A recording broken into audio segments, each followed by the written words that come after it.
지금 애플의 시장 가치는 3조 달러에 이르고 메타로 이름을 바꾼 페이스북의 시장 가치는 아마 1조 달러 정도일 겁니다.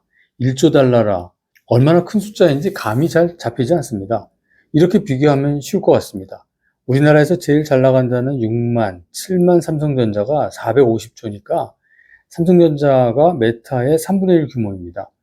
우리 주변에 스타트업이 많아지기 전에 스타트업 하면 이 스티브 잡스의 애플, 마크 주커버거의 페이스북 등을 떠올렸으니까 스타트업 하면 어우 저 굉장한 거, 어마어마한 거 이렇게 생각을 했었습니다. 이 두 회사를 생각하면 어마어마한 것이 맞습니다. 아무나 만들 수 있는, 아무나 도전할 수 있는 그런 회사가 아니죠. 그러니까 아무나 할 수 없는 거, 적어도 나는 아닌데 하는 이런 식으로 말이죠. 내 스스로가 작아집니다. 하지만 또 이렇게 생각하면 별것도 아닙니다.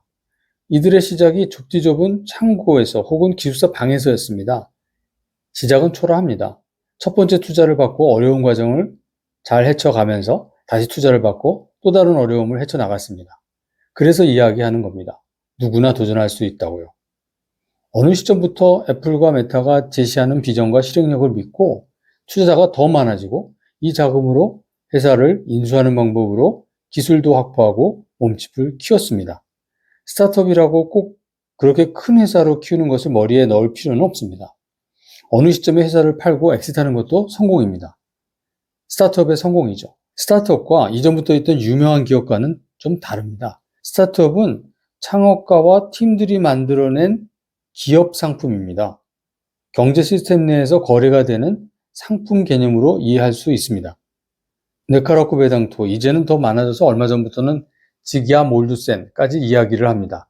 이들 우리나라 유니콘 기업의 창업자들의 성공담을 듣다 보면 이들이 이야기하는 것도 크게 다르지 않습니다. 창업 성공담은 모두 다르지만 일정 패턴도 확실히 있습니다. 작게 시작을 했는데 고객 확보를 위한 노력, 수입을 늘리려는 노력을 계속해 가는 과정을 이야기해 줍니다. 프로덕트 마켓 핏을 만들어낸 것이죠. 그런데 이 과정이 너무 지난하니까 힘들어서 포기하려고 생각하다가 이번에 마지막으로 한 번만 더 하고 끝내야겠다고 생각을 했는데 그것이 성공을 해서 뭐 이렇게 했더니 라면서 이야기를 합니다.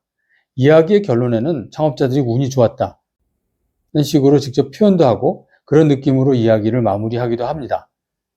이런 글을 읽고 또 그런 영상을 보면서 스타트업을 고민하는 여러분에게 이 대목에서 나한테도 그런 운이 올까?를 생각한다면 제가 드리고 싶은 말씀은 그들이 운이라고 표현했지만 이건 운이 아니고 창업팀의 노력의 결과물입니다 라고 말씀을 드립니다.